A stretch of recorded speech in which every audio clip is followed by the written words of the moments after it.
Magandang gabi po sa inyong lahat, mga minamahal naming taga-subaybay ng Kwentong Puso. Ako po si Clara at gaya ng dati, samahan niyo akong maglakbay muli sa isang kwentong puno ng puso, pagsubok at pag-ibig. Handa na ba ang inyong mga puso para pakinggan kung paano ang isang lihim, ang isang malaking kasinungalingan ay maaaring makasira sa isang pamilya at kumuha sa isang inosenteng tao ng kanyang dangal? Ngayong gabi, alamin natin ang bigat ng utang na loob na nagdalala ng isang inosenteng yaya sa isang tahanang puno ng pighati at galit, kung saan ang pag-ibig ay hindi na lang puso, kundi isang malaking pagsubok ng dangal. Ang sabi, utang na loob daw ang pinakamabigat na tanikala.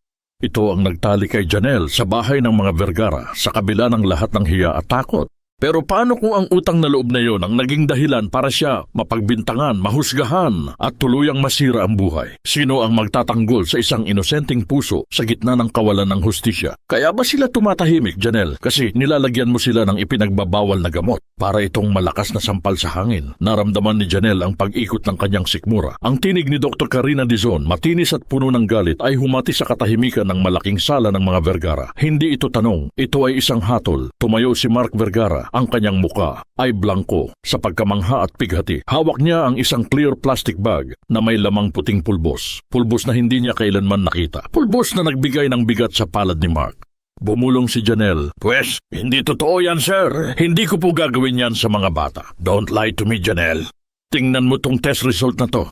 Iwinagayway ni Karina ang isang printed paper na may letterhead ng kilalang klinika. Positive ito sa sedative. Paano ka nakakatulog ng mahimbing, ha? Matapos mong bigyan ng mystery powder ang mga anak ng kaibigan ko. Ang mga salita ni Karina taglis na may pangaasar ay tumama kay Janelle hindi lang sa puso, kundi sa kanyang dignidad. Ang hiyang bumalot sa kanya ay mas mabigat pa sa utang na loob na kanyang dinadala. Ito ang kapalit ng pagiging tahimik ang naisip niya. Ang pagbabayad sa nautang na loob na ito ang pumatay sa akin. Ang tingin ni Mark ay mas masakit pa sa mga salita ni Karina.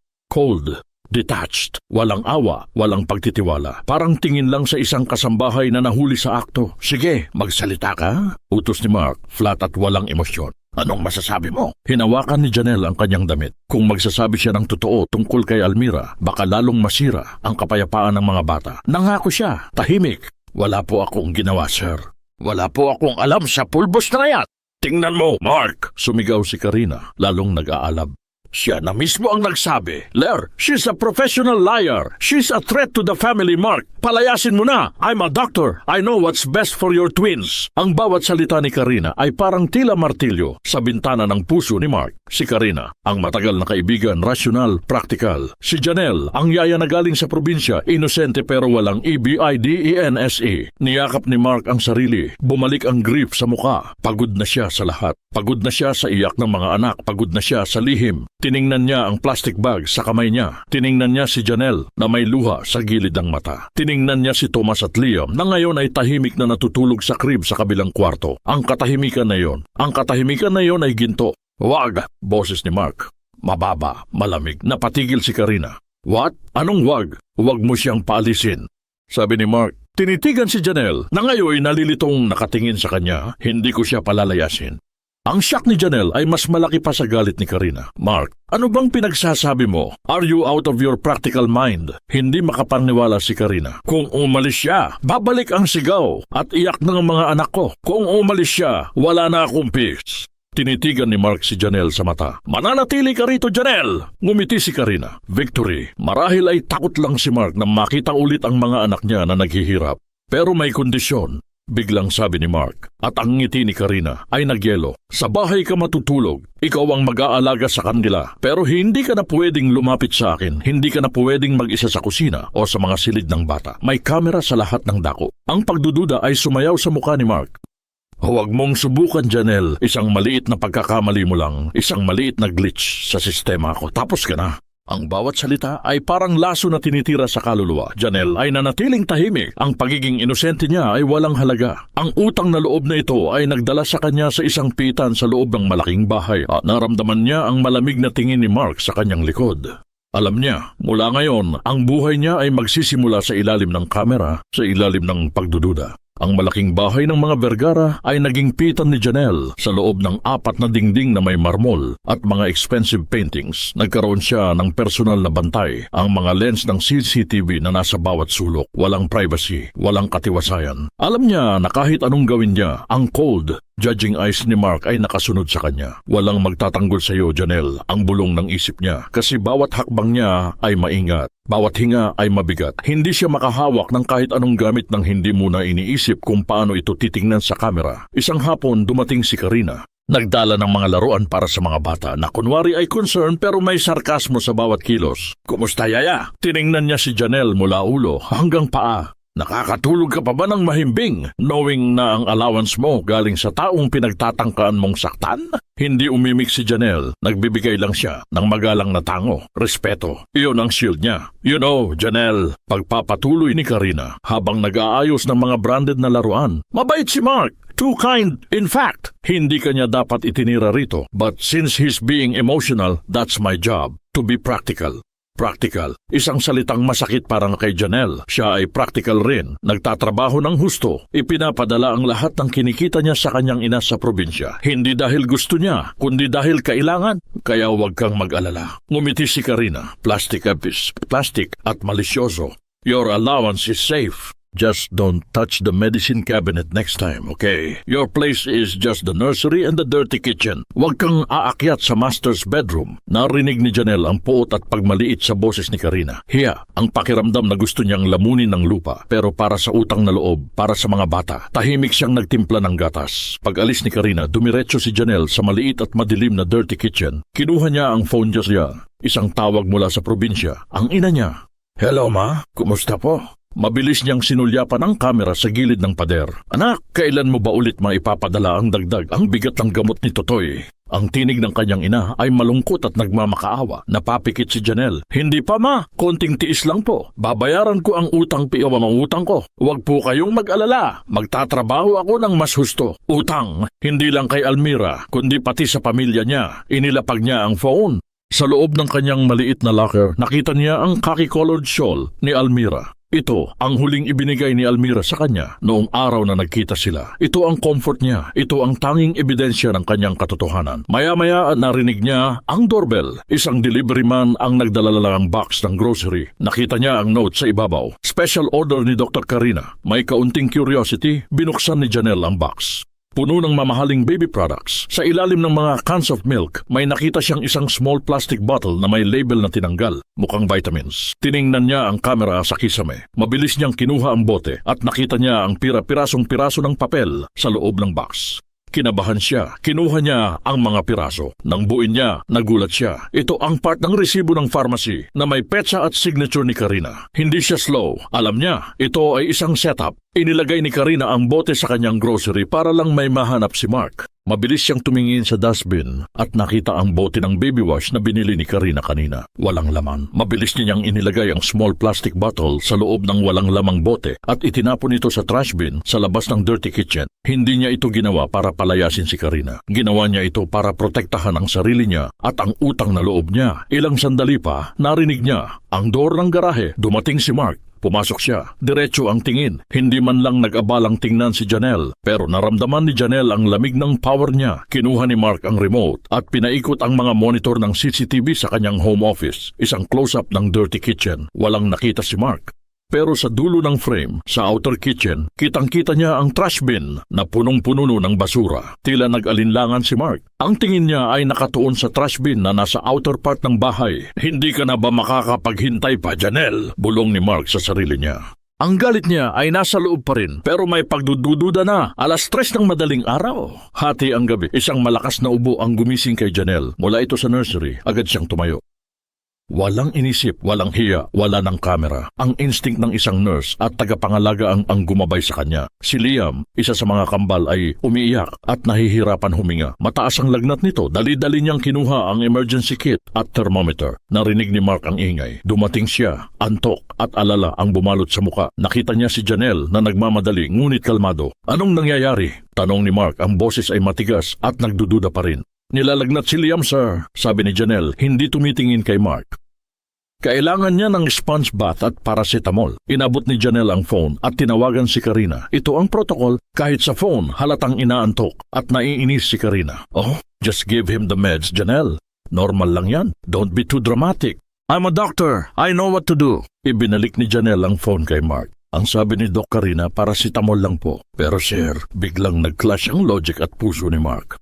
Karina ang doktor na may titulong pang-edukasyon. Janelle, ang yaya na may instinct at knowledge sa nursing. Gawin mo ang sinabi ni Doc Karina. Utos ni Mark na natili ang pagdududa sa mata. Pero si Janelle ay hindi gumalaw. Nagbigay siya ng respeto ang ngunit matatag na tingin. Sir, alam kong naniniwala kayo sa kanya, pero duty ko po ang buhay ni Liam. Sa ngayon, hindi po ako yaya. Isa po akong nurse na nanunumpa. Please, trust my judgment on this. Ang tapang ni Janelle, ang tapang na ito ay hindi pagre-rebelde. Ito ay malinis na konsensya. Sa isang sandali, nabasag ang pride ni Mark. Nakita niya ang pawis ni Liam, ang kabang binalot sa puso niya. Fine!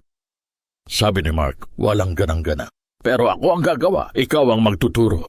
Mula noon sa loob ng nursery, ang dalawang tao na hate at nagdududa sa isa't isa ay nagtulungan dahil sa pag-ibig sa isang bata. Nagturo si Janelle kung paano ang proper sponge bath. Si Mark, ang successful businessman, ay naging ama na natututo sa isang yaya. Habang bumababa ang lagnat ni Liam, bumaba rin ang tension sa kanilang dalawa. Napaupo si Mark sa isang tabi. Pagod, sinimulan ni Janelle ang ritual niya. Kinarga niya si Liam. Dahan-dahan siyang kumanta ng isang lullaby. Ang kanta ay mabagal, nakakagaan ng pakiramdam. Ang kantang iyon ay hindi pamilyar kay Mark. Ito ay ang sikretong lullaby ni Almira na ipinakita niya lang kay Janelle noon. Kahit na may ulap, darating ang araw.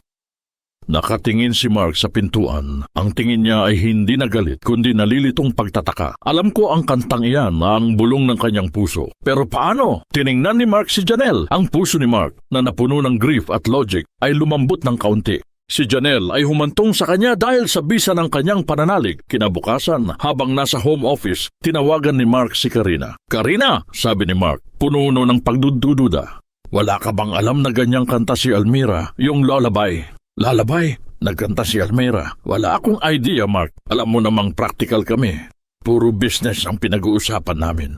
Wala akong idea. Ang mga salitang iyon ay kasinungalingan. Alam niya. Pero sinabi niya yon para manatili ang pagdududa ni Mark kay Janelle. Pagkatapos ng tawag, pumasok si Janelle sa storage room upang maglinis. Ito ay dating room ni Almira. Habang nagliligpit ng mga books, may nahawakan si Janelle, isang lumang photo album na kinakalawang na. Nasa likod ng album, may nakakabit na yellowed paper na may sulat kamay ni Almira. Hindi ito letter. Ito ay isang address at pangalan. Tiyak na alam niya ang pangalan na iyon. Ang pangalan ng taong konektado sa utang na loob niya. Ang yellowed paper ay mainit sa kamay ni Janelle. Ang sulok nito ay may stamp ng isang lumang probinsyal na ospital. Ang pangalan at address na nakasulat doon ay ang tanging saksi sa utang na loob niya. Ang taong ito ay ang bridge niya sa nakaraan ni Almira. Kailangan niyang makita ang taong yon. Kailangan niyang malaman kung ang pananahimik niya ay tama pa rin. Ang hiya niya ay labanan ng tapang. Kailangan ko ang katotohanan ang naisip niya. Hindi lang para sa sarili ko, kundi para mas mapangalagaan ko ang mga anak ni Almira. Kinuha niya ang kakisyon ni Almira. Mabilis siyang pumunta sa pinto. Alam niya ang ipinagbabawal ito. Alam niya na ang mga kamera ay nakatutok. Ngunit ang grip ni Mark, ang manipulasyon ni Karina, at ang pag-ibig niya para sa mga bata ay nagbigay sa kanya ng tapang. Lumabas siya sa home office. Nakita ni Mark sa monitor ang paglabas ni Janelle. Ang mukha niya ay hindi mabasa. Wala siyang panic. Parang inaasahan niya ito. Kinuha niya ang phone. Hindi siya tumawag sa security. Tumawag siya sa isang kasamahan sa trabaho. Hanapin mo ang address na ito. Mabilis. Samantala naglakad si Janelle. Hindi siya nagtaksi. Naglakad lang siya para masiguro na walang susunod sa kanya. Napapadaan siya sa isang karinderya sa kanto. Nakita niya ang bagong damit sa bintana ng isang maliit na tindahan. Practical pero simple. Para kay Janelle, napangiti siya ng bahagya. Ang simpleng kabaitan ni Mark. Kahit yan ba ang gusto mo? Tanong ng tindera. Ibinili ka na ni Sir Mark. Nagulat si Janelle. Apo? Oo, yung sir mo. Very kind. Ang ngiti ng tindera ay malaki. Sabi niya, pakibili ng simple at magandang damit para sa yaya ko kasi practical siya.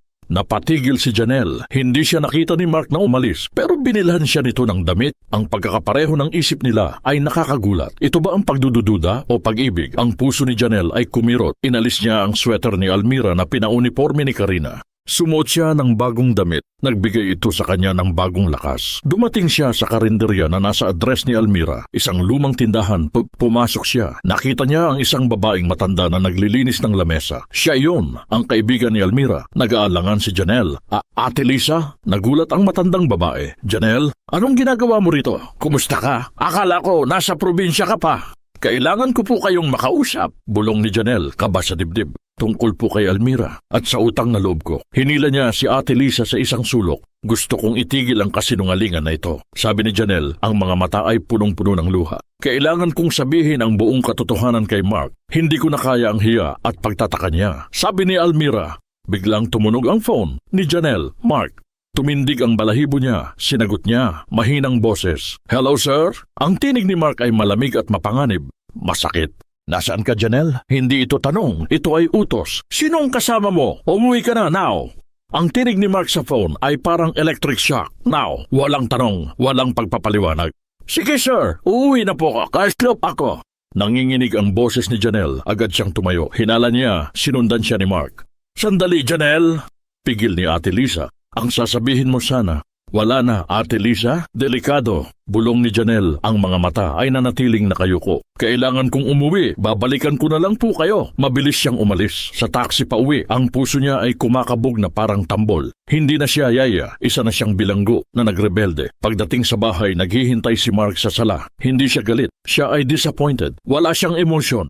Saan ka nang galing, Janelle? Ang tanong ni Mark ay hindi interrogation. Ito ay isang statement. Personal na bagay, sir, sabi ni Janelle. Walang hiya sa kanyang tinig. Ito ang kanyang kalayaan. Personal? Napangiti si Mark. Cold. Wala kang personal dito, Janelle. Ang buhay mo ay nakatali sa akin at sa mga anak ko. Lahat ng galaw mo, minomonitor ko. Ito ang kaba na naramdaman niya. Handa po akong parusahan, sir. Biglang nagbago ang ekspresyon ni Mark. Parusahan, ikaw ay nagtatrabaho sa akin, Janelle. Hindi ka alipin, pero ikaw ay may kontrata. At nilabag mo iyon. Hinawakan ni Mark ang tablet niya. Nakita ni Janelle ang screen na may printout ng isang CV. Ito ay ang kanya. Bakit mo kami niloloko, Janelle? Tanong ni Mark, ang boses ay bumigat. Sabi mo, high school graduate ka lang, pero ang totoo, nurse ka, may lisensya ka. Bakit mo itago ang totoo para makapasok sa bahay ko? Ang paglilitis ay nagsimula. Sa sandaling iyon, hindi siya yaya. Siya ay isang suspect. Oo, sir. Lisensyadong nurse po ako, amin ni Janelle. Pero nag-apply ako bilang yaya dahil mas mababa ang practical. Ang salitang iyon ay nagdalala ng tahimik na pag-unawa kay Mark. At ang address na pinuntahan mo, ang karinderya na sinasabi mo, sinong niloloko mo, hinanap ko ang lugar na yan. Ito ay malapit sa isang lumang probinsyal na ospital. Ang ospital na tinrabaho mo bago ka pumunta sa Maynila. Kinabahan si Janelle. Wala po akong kinalaman sa ospital na yan, sir. Ngumiti si Mark. Ang ngiting ito ay mas nakakatakot pa sa galit. May kinalaman ka, Janelle. Tingnan mo to. Ibinigay ni Mark ang phone po niya, isang picture, ang isang lumang photo album. Ang cover nito ay puno ng alikabok. Ang puso ni Janelle ay kumabog ng mabilis. Alam niya ang album na yon. Nahanap ko yan sa isang lumang cabinet ni Almira, sabi ni Mark. Wala nang ibang laman, isang picture lang. Dahan-dahang nag-scroll si Mark. Isang photo na medyo malabo. Sa background, ang lumang ospital sa probinsya. Sa foreground, si Almira, buntis at nakangiti. At sa tabi niya, si Janelle, suot ang kanyang nurse uniform. Isang maikling sandali. Isang maikling tagpo noong sila ay nagkakilala. Sino ka kay Almira, Janelle? Ang tanong ni Mark ay puno na ng hinanakit at pagtataka. Bakit hindi mo sinabi? May lihim ka sa akin. Pagkakalantad, ito ang karma sa pananahimik. Nag-alaga ako ng buntis doon. Siya ang pasyente ko. Sabi ni Janelle, pilit na pinatatatag ang boses. Tumulong siya sa akin. Financially, may malaking utang na loob ako sa kanya. Kaya nagboluntaryo akong mag-alaga ng mga bata kasi nangako ako sa kanya. Iyon lang ba? Hindi naniwala si Mark. Nag-aalangan si Janelle. Hindi ko pa pwedeng sabihin ang buong totoo. Iyon lang po, sir. Tiningnan ni Mark si Janelle. Ang muka ay pununo ng pagdudududa at pighati. Hindi ako naniniwala sa iyo, Janelle, pero sa loob niya, nalito siya. Kung gagamutin ni Janelle ang mga bata, bakit siya nagsisinungaling tungkol sa kanyang profesyon? Bumalik si Mark sa kanyang home office. Nakita ni Janelle na umupo siya sa madilim na sulok. Nakita niya ang pagod sa balikat ni Mark. Dahan-dahang lumapit si Janelle sa pinto. Nag-iwan siya ng isang basong tubig sa table sa tabi ng pinto. Walang salita. Paggalang at pag-unawa ang tanging regalo ni Janelle kay Mark habang nagbabantay sa mga bata. Naalala niya ang mga salita ni Almira. Huwag kang mag-alala, Janelle. Ang pamilya ay utang na loob na walang interest. Huwag kang matakot, protektahan mo lang sila. protektahan. Ang tanging misyon niya, ang pag-amin ni Janelle na isa siyang nurse, ay parang granada na sumabog sa logic ni Mark. Bakit magtatrabaho ang isang nurse bilang yaya? Bakit niya itatago ang isang bagay na makakatulong sa kanya? Utang na loob. Iyon lang ang tanging sagot. Kinabukasan, maagang dumating si Karina. May dala siyang coffee at painter's tape para kunwari ay tinutulungan si Mark mag-ayos ng opisina. Mark, listen, sabi ni Karina, ang boses ay puno ng concern na pekeng-peke. Kailangan mong maging objective. Kung nurse siya, mas lalo siyang mapanganib. Alam niya ang medicine. Alam niya ang poison. She's a threat to your guardianship. Kinutuban si Janelle. Ang intensyon ni Karina ay masama. Pinasok ni Karina ang office ni Mark. Kilos may-ari ng bahay. Tiningnan niya si Janelle na nasa kitchen at naglilinis. Alam mo, Janelle, sabi ni Karina, mahinang boses pero sapat para marinig ni Mark. Hindi ako naniniwala sa utang na loob mo. Ang totoong dahilan ay gusto mong manatili rito. Alam mo namang mayaman si Mark. Gold digger. Hindi umimik si Janelle. Sinisira ni Karina ang dangal niya. Maya-maya, nagmamadaling lumabas si Mark sa office. Nanginginig ang kamay niya. Ang importanteng folder ko. Wala na, sigaw ni Mark. Ang financial reports ko, ang mga kontrata. Bumalik si Karina sa office. Kunwari ay tumutulong maghanap. Bigla siyang sumigaw ng may pagkukunwari. Mark, tingnan mo to. Kinuha niya ang phone ni Janelle na nasa charging. Hindi iyon totoo. Gawa-gawa niya lang. May message dito. Isang private message sa messenger. Nagbebenta siya ng impormasyon sa mga kalaban mo sa business. Ang mukha ni Mark ay napuno ng galit at pagtataka. Pagod na siya sa krisis. Ito ang kapalit ng sigaw ni Mark. Ang amanghiya ay umatake kay Janelle. Hindi sir, hindi totoo yan. May nag-setup lang sa akin. Setup? Tumawa si Karina, sarkastikong tawa. Practical ka daw. Practical ka sa pagnanakaw. Sa kusina, galit at naiiyak si Janelle. Ang utang na loob niya kay Almira ay ginagamit para sirain siya. Biglang may kumatok sa backdoor. Isang delivery boy. Kinuha ni Janelle ang isang sealed envelope mula sa delivery boy. Ito ang perang pinadala niya sa kanyang ina. Inilabas niya ang pera, ang kanyang buong allowance sa loob ng isang buwan. Kulang pa rin. Pero ito ay pagsisimula. Hinawakan niya ang envelope. Sabi ko po, sa post office na lang ipadala. Bakit dito? Gusto ng ina mo na personal mong tanggapin to, ma'am. Sabi ng delivery boy. May utang ka daw sa kanya. Ito na ang unang bayad. Sa likuran nakita ni Mark ang eksenang iyon. Utang? Hindi ko naintindihin. Ito ang muling paggawa ng aking pangalan ang naisip ni Janelle. Ito ang katotohanan ko, sir. Sabi ni Janelle, tiningnan si Mark. Ang pera na ito ay galing sa pinaghirapan ko. Hindi ako magnanakaw. Hindi ako gold digger. Ang utang ko ay binabayaran ko ng trabaho at dangal. Pero ang galit ni Mark sa pagkawala ng file ay mas matindi. Hindi siya naniwala. Pag-alis ni Mark, sininyasan ni Karina si Janelle. Ang pag-ibig ni Almira sa iyo ay weakness mo. Janelle, huwag kang mag-alala. Darating ang panahon. Babalik ka sa probinsya at ako ang papalit sa iyo. Practical lang, dear. Ang pagkawala ng mga financial file ay nagdala ng krisis sa opisina ni Mark. Ngunit sa puso niya, may iba't ibang kaba. Kung magnanakaw siya, bakit niya sinubukang bayaran ang utang niya? Ang logic ni Mark ay nakikipaglaban sa kanyang puso. Hindi na siya makatiis. Gusto niyang malaman kung sino ang pinuntahan ni Janelle sa karinderya. Nagmaneho si Mark. Hindi siya nagdalala ng bodyguard. Hindi siya nagdalala ng kamera. Personal ang misyon niya. Madilim na. Pumunta siya sa lokasyon ng karinderya. Maliit at madilim. Ang ilog ay malapit sa palengke. Umupo siya sa sulok. Nag-order ng pancit at paborito. Ang may-ari ng karinderya ay si Ate Lisa. Kinilala niya si Mark, ang asawa ni Almira. Sir Mark, ikaw ba yan? Ang businessman na napabalita sa TV? Tanong ni Ate Lisa, may respeto sa tinig. Oo, kumain lang ako. Nagbigay ng kape si Ate Lisa. Alam mo, Sir Mark, may bisita ka pala. Sabi ni Ate Lisa, walang mali siya sa tono. Ang yaya mo, ang bait niya, si Janelle. Kamukha ng dating nurse na kasama ko. Napakunot ang noo ni Mark. Nurse? Oo, noong buntis pa si Ma'am Almira, madalas si Janelle dito. Ang sabi niya, tinutulungan niya si Ma'am Almira sa vitamins at healthy food. Ito ang sakit na naramdaman ni Mark. Bakit hindi niya alam? Alam mo, Sir Mark, patuloy ni Ate Lisa. May kaibigan si Doc Karina, madalas din dito. Dati, tugma ang kaba ni Mark. Doc Karina? Oo, dito siya nag-aabangan. Minsan sinusundan niya si Janelle. Biglang nagbago ang tingin ni Mark sa mundo. Ang karinderya na ito ay hindi katibayan ng pagnanakaw ni Janelle. Ito ay katibayan ng lihim ni Karina. Ang mga file, hindi si Janelle ang kumuha. Sa pag-alis niya, nagpasalamat siya kay Ate Lisa. Pero ang galit niya ay nasa loob. Pag-uwi ni Mark, hinihintay siya ni Karina. Self-confident. Mark, may balita ako, sabi ni Karina. Ang kalaban mo sa business ay may kakampi na. Alam kong si Janelle yan. Kailangan mo siyang ipaimbestiga at ipaalis. Ang hustisya ay nagalaw. Karina, sabi ni Mark, kalmado at mapanganib. Ang hustisya ay hindi judgment. Ito ay ebidensya. Sa kwarto nakahiga si Liam. Gumaling na ang lagnat niya. Nasa tabi niya si Janelle, nagbabasa ng kwento. Pumasok si Mark.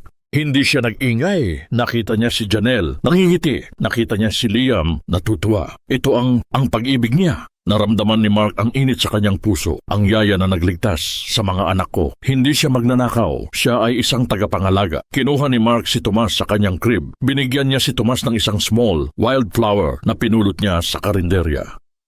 Akin yan, sabi ni Thomas. Masaya. Ipinasa ni Mark ang bulaklak kay Janelle. Para sa iyo, Janelle! Nagtaka si Janelle. Salamat, sir! Ang tahimik na pag-unawa ay dumadaloy sa kanya. Samantala, sa labas ng bahay, dumating si Karina. Nagtatago siya. Nakita niya ang kotse ni Mark. Nakita niya si Janelle na nagsasara ng bintana.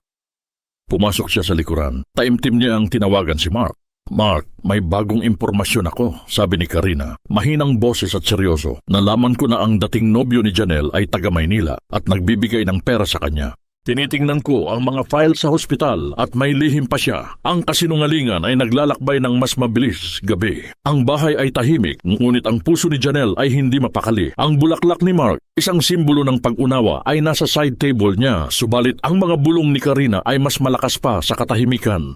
Dating nobyo, ang lihim ni Karina ay mas malaki pa sa utang na loob niya. Maya-maya, umubo ng malakas si Liam. Mas malakas kaysa sa huling krisis. Nagmadali si Janelle sa nursery. Mataas ang lagnat ni Liam. Delikado. Kinuha niya ang phone at tumawag kay Mark. Wala. Nasa importanteng meeting si Mark. Tumawag si Janelle kay Karina. Wala. Dead air. Wala akong katuwang. Ang puso ni Janelle ay kumabog sa takot. Liam? Bulong ni Janelle. Naluluha. Huwag kang matakot. Nandito si Mama Nell. Pinumpisahan niya ang sponge bath at massage. Ginamit niya ang lahat ng kaalaman niya bilang nurse. Sa kabilang silid, si Tomas ay umiiyak dahil sa takot. Pumasok si Janelle sa kwarto ni Tomas. Nakita niya si Liam, nakatingin lang sa ceiling. Mama Nell, bulong ni Liam, nahihirapan. Mama Nell, huwag kang aalis. Ito ang golden moment. Ang kanyang pangalan, hindi Yaya Janelle, Mama Nell. Bumalik si Mark. Pagod. Nakita niya ang liwanag sa nursery. Nakita niya si Janelle. Pawisan, kalmado at nakahawak sa kamay ni Liam. Narinig niya ang bulong ni Liam. Mama Nell, I love you. Ang logic ni Mark ay sumabog. Hindi nagsisinungaling ang bata. Tiningnan ni Mark ang mukha ni Liam. Tiningnan niya si Janelle. Ang pag-ibig ay katotohanan. Nilapitan ni Mark si Janelle. Wala siyang pagdudududa sa pagmamahal ni Janelle. Iligtas mo siya, Janelle, sabi ni Mark, naluluha. Pakiusap, ipinagkakatiwala ko ang buhay niya sa iyo. Hindi na ako magdududa. Ito ang simula ng pagbabago. Si Mark ay nagbago ng sandali. Hindi siya galit sa pag-iwan niya sa negosyo. Pagkatapos ng ilang oras, bumaba ang lagnat ni Liam. Safe. Nagpasalamat si Mark kay Janelle. Tahimik. Sa opisina, binuksan ni Mark ang kanyang drawer. Kinuha niya ang importanteng folder na nawawala. Nahanap niya yon. Hindi nawawala. Ito ay itinago ni Karina. Nakita niya ang invoice ng clinic ni Karina. Ang signature ay halatang peke. Karina, bulong ni Mark. Anong ginagawa mo? Nagpunta si Mark sa kotse ni Karina. Hindi niya nakita. Nilagyan niya ng small, hidden recorder ang phone ni Karina. Lahat ng tawag marirecord. Ang pag-ibig ni Mark ay galit. Galit sa pagkakanulo ni Karina. Ang ebidensya ay mabigat sa kamay ni Mark. Ang peking pirma ni Karina sa laboratory request. Ang nakatagong files. Ang pag-amin ni Liam. Ito na, hindi na siya nag-alinlangan. Dumating si Mark sa klinika ni Karina, hindi nag-abiso. Ang mukha niya ay blanko, walang emosyon, ngunit nakakatakot. Nakita ni Karina si Mark, nakangiti. Mark, finally, nakita mo na ba ang lihim ni Janelle? Walang salita si Mark. Itinapon niya ang peking papel sa mesa ni Karina. Ang pag-ibig mo sa akin ay lihim lang, Karina. Pero ang galit mo kay Janelle ay nakikita na. Bakit mo pineke ang pirma ko? Ang ngiti ni Karina ay nawala. Nagulat siya. Mark, Mark, hindi ako yan. Pinapababa niya ako. Binayaran niya ang hospital staff. Huwag kang magsinungaling, Karina, sabi ni Mark, kalmado at mapanganib. Ang tahimik kong buhay ay sinira mo. Ang tiwala ko ay dinurog mo. Hindi na ikaw ang kaibigan ko. Umiyak si Karina, pagkukunwari. Dahil ba sa yaya na yan, ganyan mo na baka mahal ang yaya mo? Mahal ko ang katotohanan, sabi ni Mark, puno ng galit. at ang kaligtasan ng mga anak ko. Aalis ka na sa buhay ko, Karina. Samantala, sa bahay nakatanggap si Janelle ng isang sulatin, isang sealed envelope mula kay Ate Lisa. Ang lihim, binuksan niya. Ito ay ang sulat kamay ni Almira, medyo luma. Janelle, huwag kang mag-alala. Ang naiyak si Janelle. Ito ang buong katotohanan. Ang utang na loob ay pag-ibig na walang hanggan. Naramdaman niya ang lakas. Ang hiya niya ay tapos na. Dumating si Mark. Pagod. Nakita niya si Janelle nakahawak sa sulat. Ano yan? Tanong ni Mark. Ang katotohanan, sabi ni Janelle. Hindi siya natatakot. Janelle, kung ano man ang lihim mo, kailangan ko itong malaman. Sabi ni Mark. Huwag kang mag-alala. Wala na si Karina. Pero kailangan kong malaman lahat ang buong katotohanan. Hinawakan ni Mark ang kamay ni Janelle. May tiwala. Ang buong katotohanan ulit ni Janelle, mahinang tinig, ngunit may bigat. Ibinigay niya kay Mark ang sulat ni Almira. Dahan-dahang binasa ni Mark ang lihim ng kanyang asawa, ang pag-ibig niya kay Janelle, ang hiling na mag-alaga si Janelle sa kanyang mga anak. Naluluha si Mark. Ito ang tiwala ni Almira sa isang dayuhan. Ang utang na loob ko, Sir Mark, sabi ni Janelle. Hindi lang pera. Ito ay pangako sa isang ina. Pangako. Sinabi ni Mark kay Janelle na may tape recorder siya sa phone ni Karina. Ito ang ebidensya. Kailangan nating ipakita sa mundo ang katotohanan, sabi ni Marky. Nag-organisa si Mark ng isang small gathering, isang salo-salo sa garden. Imbitado ang ilang kaibigan, business partners at si Karina. Ito ang laro ni Mark. Dumating si Karina, nagmamalaki. Akala niya nagpapakita ng tiwala si Mark sa kanya. Mark, bakit hindi mo ako sinabi? Tanong ni Karina mahinang boses. Bakit ko sasabihin? Sabi ni Mark. Blanco ang muka. Ikaw ang kaibigan ko. Alam mo ang problema ko. Pumunta si Janelle sa garden. Nakaayos siya. Walang yaya uniform. Nakita ni Karina si Janelle. Galit. Bakit siya nandito? Gold digger. Ngumiti si Janelle. Walang takot.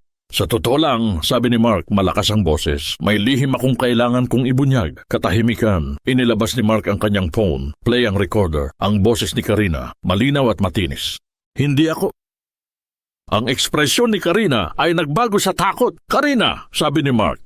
Bakit mo itinago ang files ko? Bakit mo pineke ang pirma ko? Bakit mo siniraan ang dangal ni Janelle? Ang mga bisita ay nagtataka. Hiya ang bumalot sa garden. Umiyak si Karina. Peking luha. Mark, hindi iyon totoo. Mahal kita. Ginawa ko iyon dahil mahal kita. Hindi iyon pag-ibig, sabi ni Mark. Puno ng hinanakit. Iyon ay pag-aari. Ang pag-ibig ay tiwala at katotohanan. Wala kang alam doon. Hinawakan ni Janelle ang sulat ni Almira. Ito ang pag-ibig. Hindi na siya tahimik. Doc Karina, sabi ni Janelle, kalmado at matatag. Utang na loob ang nagdala sa akin dito. Hindi pera. Tinulungan mo si Mark. Oo, pero ginamit mo ang puso niya para sirain ang dangal ko. Hindi ako yaya ng bayan. Ako ay Janelle at ako ang pinagkatiwalaan ng asawa mo. Ang lakas ni Janelle. Ang mukha ni Karina ay puno ng hiya. Tumakbo si Karina. Hindi niya inisip ang forma niya. Tumakbo siya, naluluha at galit. Na out of balance siya. Bumagsak siya sa damuhan. Hiya ang sumira sa kanya.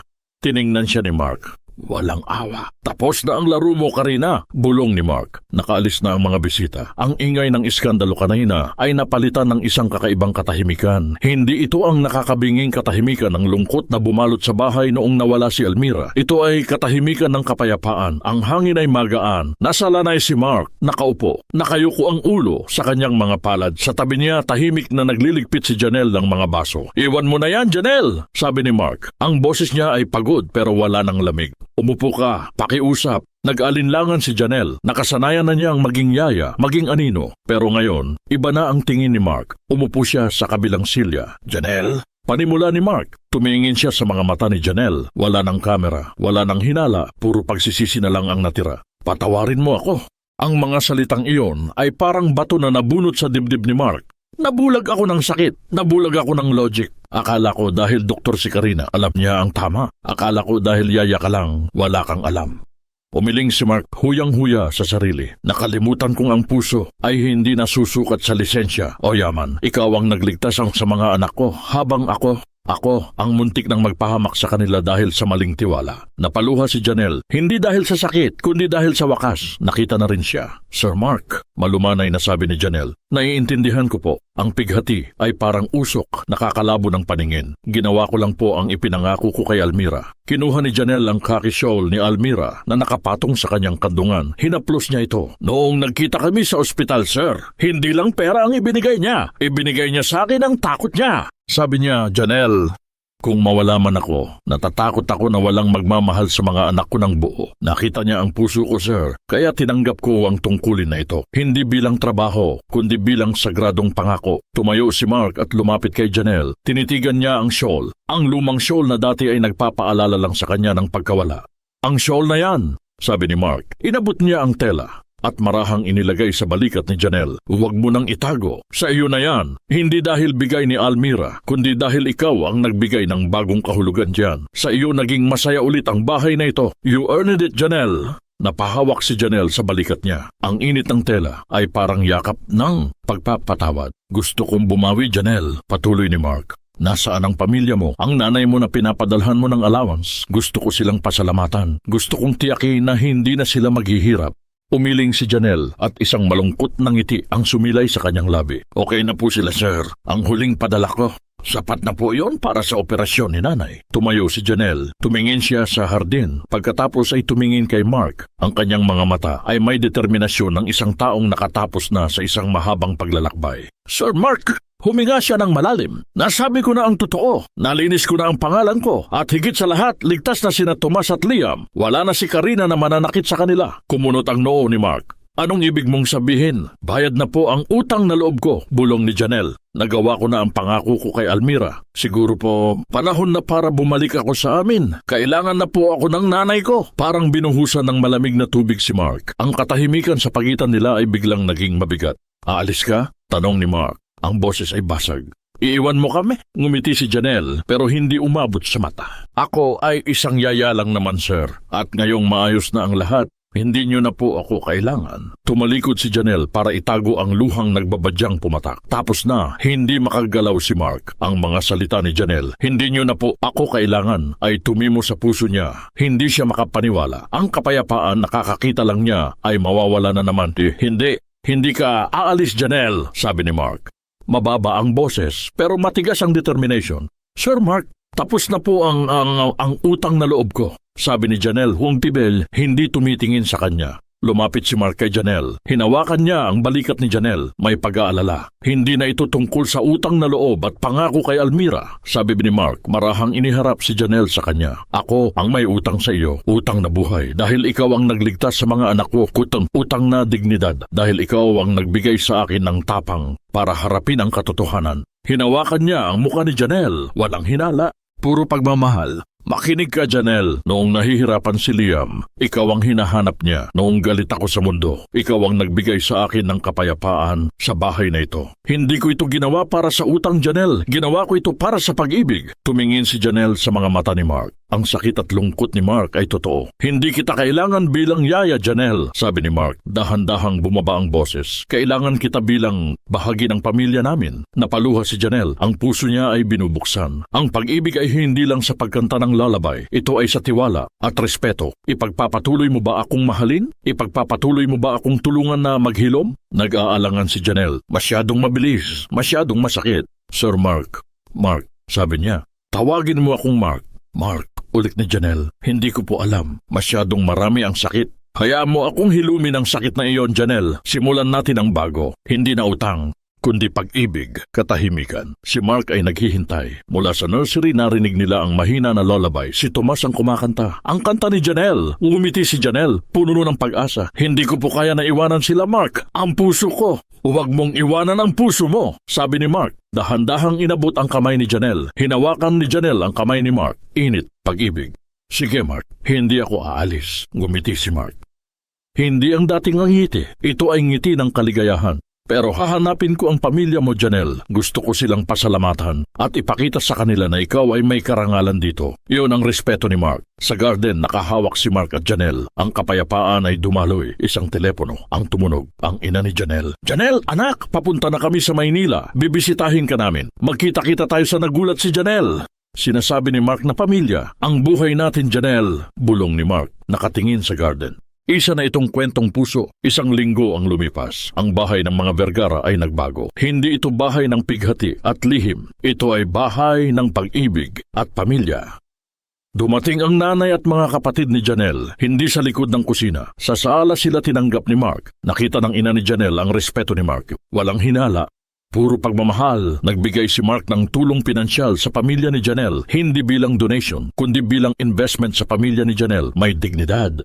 Salamat po, Sir Mark. Sabi din ng ina ni Janelle. Hindi tita, sabi ni Mark. Nakangiti. Salamat po sa anak ninyo. Siya ang nagbigay sa akin ng bagong buhay. Nag-umpisa ang bagong buhay. Hindi na si Janelle ang yaya. Siya ay partner ni Mark. Sila ay magkasama sa pagpapalaki ng mga bata. Sama-sama silang naglilinis ng garden. Ang garden na paborito ni Almira. Dapat may pangalan ang garden na to, sabi ni Janelle. Ano? Tanong ni Mark. Hardin ng pag-asa. Ngiti ni Janelle. Kasi dito tayo nagsimula ng pag-asa. Gusto ko yan, sabi ni Mark. Hinalikan niya si Janelle sa noo. Ang pag-ibig ni Mark at Janelle ay walang malisya, simpleng pag-ibig. Isang gabi, natutulog na ang mga bata. Nasa sala si Mark at Janelle. Janelle, sabi ni Mark. Seryoso. Bakit, Mark? Ang utang na loob ko ay hindi sa pera o trabaho. Utang na buhay ito at utang na pag-ibig. Tumayo si Mark. Tumingin siya sa nursery. Tiningnan niya ang sala, ang lugar kung saan siya nagduda at nagkasala. Bumalik siya kay Janelle. Lumuhod siya sa harap niya. Nagulat si Janelle. Puno ng luha. Inilabas ni Mark ang isang ring box. Simple at elegant na singsing. Janelle, sabi ni Mark, naluluha. Ang tanging hiling ni Almira ay magkaroon ng ina ang mga anak ko. Ikaw yon. Ikaw ang pinili niya. Huwag kang matakot. Hinawakan ni Janelle ang kamay ni Mark. Tutulungan mo ba akong buuin ang pamilya namin? Sabi ni Mark, puno-puno ng pag-ibig. Hindi bilang yaya, kundi bilang asawa ko. Ang puso ni Janelle ay sumabog sa kaligayahan. Hindi na siya nag-alinlangan. Hindi na siya nag-iisip ng hiya at utang. Makalipas ang 6 na buwan, ang barangay San Roque ay puno ng liwanag at tugtugan. Hindi ito piyesta, ngunit parang piyesta. Ito ay ang kasal ni na Mark at Janelle. Simple, walang yaman, walang status, puro puso. Hindi sila nagpakasal sa malaking simbahan sa Maynila. Nagpakasal sila sa maliit na kapilya sa probinsya ni Janelle. Ang mga anak ay masaya. Si Thomas at Liam ay nakasuot ng barong Tagalog, malinis at walang sakit. Nakatingin si Mark kay Janelle. Ang kanyang dating hiya ay napalitan na ng dangal at pag-ibig. Ang tiwala ni Almira ay nagbunga. Matapos ang seremonya, naglakad sila sa hardin ng pag-asa. Ang garden sa bahay ni Mark, puno ng flowers at liwanag. Naaalala mo ba, Mark? Sabi ni Janelle, nakahawak sa kanyang kamay. Noong sinabi mong yaya lang ako. Oo, patawarin mo ako, mahal, sabi ni Mark. Hinalikan ang noo niya. Dahil sa iyo, nalaman ko na ang yaya ay hindi trabaho. Ito ay tungkulin ng puso. Wala nang utang na loob. Puro pag-ibig na lang. Ang pag-ibig ay naghihilom. Si Mark, ang businessman na tanging logic ang ginagamit, ay natuto na makinig sa puso. Si Janelle, ang yaya na puno ng hiya at utang na loob, ay natuto na mahalin ang sarili niya. Ang sakit ni Karina ay napalitan ng tahimik na awa ni Janelle. Walang galit. Puro pagpapatawad. Ang pagsubok ay tapos na. Ang buhay ay nagpapatuloy. Ang kwento ni na Mark at Janelle ay isang patunay na ang tunay na pag-ibig ay hindi natatapos sa kamamatayan. Ito ay patuloy na nabubuhay sa tiwala, pagpapatawad at tapang na harapin ang kawalan ng hustisya. Ang puso ay nagbigay ng bagong simula at dito nagtatapos ang kwento ni na Mark, Janelle at ang mga batang nagdala ng pag-ibig sa isang bahay na puno ng pighati. Maraming salamat po sa inyong lahat, mga minamahal naming tagapakinig, sa muli ninyong pagtanggap sa Kwentong Puso. Salamat sa bawat minuto ng inyong pananatili, sa bawat paghinga, sa bawat luhang ibinuhos ninyo para sa ating mga tauhan. Sa totoo lang po, habang isinusulat namin ang bahaging ang mga inosenteng bata ay naging biktima ng kasinungalingan at ang pagtataka ni Mark sa pagitan ng logic at puso. Napakahirap. Ngunit ang sakit na iyon ang nagdala sa ating lahat sa huling kabanata kung saan ang pagpapatawad at pag-ibig ay nanalo. Ang kwentong ito, tulad ng marami nating kwento, ay inspirasyon mula sa paniniwala na sa bawat dilim at panghuhusga mayroon tayong liwanag na matatagpuan sa dangal at tapang ng isang tao. Si Janelle ay hindi lang nagbayad ng utang na loob. Siya ay nagtanim ng binhi ng pag-asa sa isang pusong wasak. Ang ating kwento ay nag-iiwan ng isang katanungan na tayo lang ang makakasagot. Kung ikaw si Mark, sapat na ba ang isang sandali ng kawalang hiyaan para sirain ang dangal ng taong minahal ka ng buong puso? At ikaw ba, mga mahal, matututo ka bang magtiwala muli sa taong nagduda sa iyong katapatan? Huwag po nating kalimutang ibahagi ang inyong damdamin sa comment section sa ibaba. Ang inyong puso ay ang puso ng kwento namin. I-like, i-share, at mag-subscribe para sa iba pang kwentong tatalab sa inyong damdamin. Ang kwento ay isinulat ni Kwentong Puso.